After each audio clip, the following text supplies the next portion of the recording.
오늘도 베네딕토 16세 전임 교황을 추모하는 발걸음이 이어졌습니다. 반기문 전 유엔 사무총장과 한홍순 전 주 교황청 대사 등이 분향소를 찾아 조문했습니다. 베네딕토 16세 전임 교황은 한반도 평화를 간절히 기원하고 정진석 추기경을 임명하는 등 우리나라와 깊은 인연을 맺었습니다. 한국에 대한 이해가 깊었던 베네딕토 16세의 발자취를 돌아봤습니다. 독일 유학 시절 베네딕토 16세 전임 교황을 교수로 만난 김종인 전 국민의힘 비상대책위원장을 만나봤습니다. 시청자 여러분 안녕하십니까? 1월 3일 화요일 CPBC 뉴스 시작하겠습니다. 오늘도 베네딕토 16세 전임 교황을 추모하는 발길은 계속됐습니다. 추모객들은 교황의 생전 모습과 업적을 떠올리며 영원한 안식을 기도했습니다. 장현민 기자가 보도합니다. 오늘도 베네딕토 16세를 기억하는 인사들의 조문이 끊이지 않았습니다. 아침 일찍 분향소를 찾은 반기문 전 유엔 사무총장은 헌화하며 전임 교황을 추모했습니다. 반 전 총장은 방명록에 세계의 평화와 인권 보호를 위한 헌신에 감사드린다는 문구를 남겼습니다. 베네딕토 16세의 재임 시절을 함께했던 한홍순 전 주교황청 한국대사는 조문하며 눈물을 감추지 못했습니다. 한 전 대사는 생전 교황의 모습을 떠올리며 하느님께서 주신 선물 같은 분이었다고 말했습니다. 참 하느님께서 우리 교회뿐만 아니라 온 인류에게 주신 그런 특별한 선물이었다. 한 전 대사는 교황님을 보수주의자라고 보는 시각도 있지만 이는 세속의 눈에서 바라본 것이라며 신앙의 눈으로 봤을 땐 절대 그런 잣대로 판단하면 안 된다는 것을 교황님은 보여주셨다고 강조했습니다. 이어 교황님은 누구보다도 한반도의 평화를 바라시고 한국을 사랑하셨다며 전 세계와 한반도의 평화를 위해 하느님께 중개해 주시길 청한다고 기도했습니다. 저는 교황님 성인이시라고 봅니다. 이미 성인이세요. 그래서 교황님께서 세계 평화와 특히 한반도 평화를 위해서 하느님께 중개해 주시기를 간절히 청하는 마음입니다. 각국 대사들의 조문도 이어졌습니다. 마리아 테레사 디존 데베가 주한 필리핀 대사는 교황의 선종 소식에 슬픔에 빠진 필리핀의 상황을 전했습니다. We are offering our deepest condolences and sympathy on the passing of the late Pope Emeritus Benedict. He was much admired and loved by Filipinos all over the world, especially by the Roman Catholic faithful in our country. 또 함께 분향소를 찾은 주한 벨기에 대사 부부는 교황님은 신앙의 빛을 보여주신 분이라며 주님 곁에서 영원한 안식을 누리시길 바란다고 애도했습니다.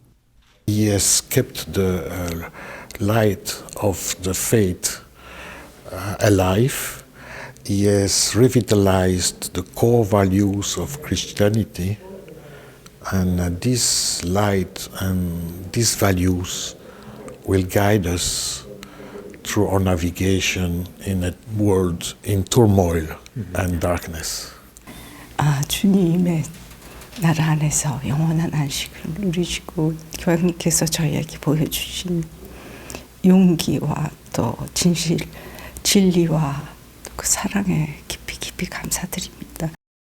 CPBC 장현민입니다. 베네딕토 16세 전임 교황은 남북으로 갈라진 한반도를 누구보다 안타까워했습니다. 그래서 우리나라 대통령을 만날 때마다 평화를 위한 노력을 거듭 당부했습니다. 베네딕토 16세는 정진석 추기경을 우리나라의 두 번째 추기경으로 임명했고요. 우리나라의 첫 번째 추기경인 김수환 추기경과도 특별한 인연이 있습니다. 한국과 인연이 깊었던 베네딕토 16세 교황의 발자취를 돌아봤습니다. 성 베드로 광장 일대가 50만 인파로 가득 찼습니다.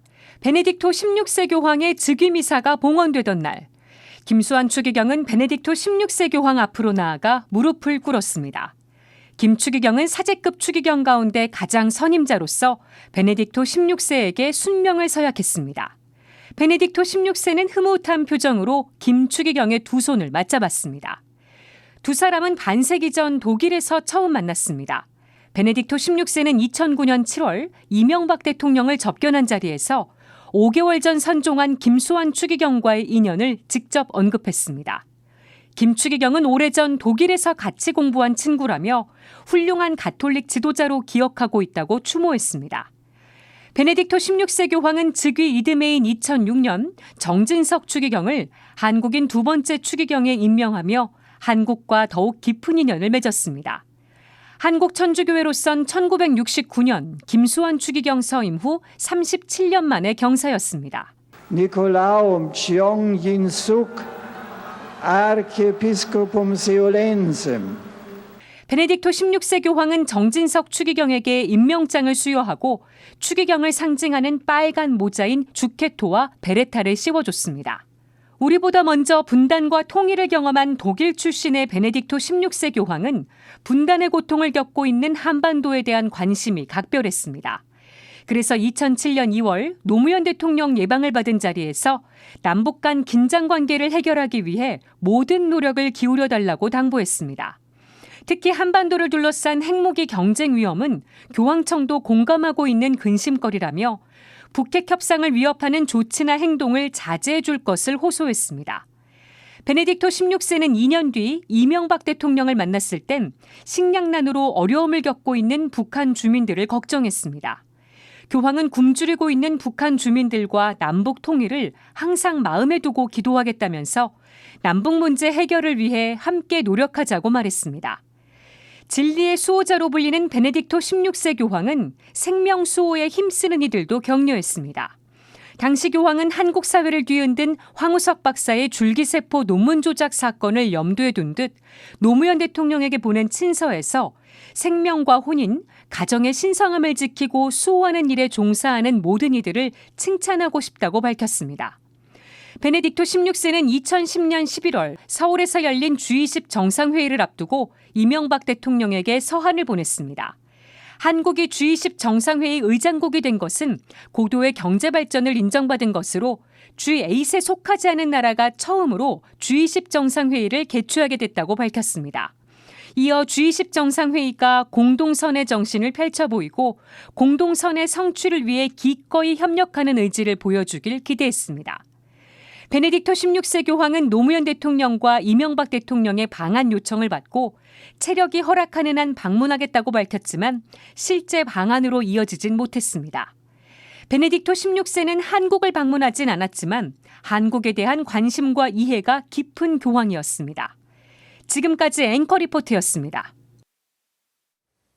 베네딕토 16세 전임 교황은 20여 년간 독일의 여러 대학에서 교수로 재직하면서 뛰어난 신학자로 이름을 떨쳤습니다. 당시 유학생 신분으로 이를 기억하는 한국인이 있습니다. 원로 정치인이자 경제학자 출신인 김종인 전 국민의힘 비상대책위원장인데요. 윤재선 기자가 이야기를 들어봤습니다. 기억은 1967년 무렵으로 거슬러 올라갑니다. 김종인 전 국민의힘 비상대책위원장은 당시 독일 민스터 대학교에서 공공경제학 박사 과정을 밟고 있던 28살의 유학생이었습니다. 선종한 베네딕토 16세 교황은 당시 요제프 라친거 신부로 같은 대학에서 학생들을 가르치던 교수였습니다. 라친거 교수 신부는 뛰어난 강연과 저술 등을 쏟아내며 당대 걸출한 신학자로 평판이 높았습니다. 유학생 청년 김종인은 비록 한 학기 과목 수강생이었지만 자연스럽게 라친거 신부 강의에 이끌리게 됐다고 회고합니다. 아니 그분이 아주 당시부터 카톨릭 이론의 대가라는 소문이 이미 나 있어요. 그분이 저희 아마 카톨릭 교회에서 카톨릭 이론을 제대로 참 전통적으로 대변하는 아마 유일한 사람이 아닌가 이렇게 생각을 해요. 강의는 레오 13세 교황이 1891년에 반포한 회칙 새로운 사태에 관한 것이었습니다. 노동헌장으로 불리는 새로운 사태는 가톨릭교회 최초의 사회 회칙입니다. 급격한 산업화 과정을 겪는 서구 사회에서 가난한 노동자들의 정당한 권리와 이를 위한 국가의 입법을 촉구했다는 면에서 기념비적인 사회교리 문헌으로 평가받습니다. 라친거 신부는 신학자로서뿐만 아니라 학생들을 가르치고 지도하는 교수로서 엄격함을 잃지 않은 원칙주의자였습니다. 김종인 전 위원장은 2020년 발간한 회고록 영원한 권력은 없다에서 이 같은 평가를 언급하기도 했습니다. 교수치고는 엄격한 사람이에요. 엄격한 사람이기 때문에 그분 밑에서 박사학위를 한다는 것 자체가 굉장히 힘든 거라고. 왜냐하면 자기가 스스로가 이론에 너무 봤기 때문에.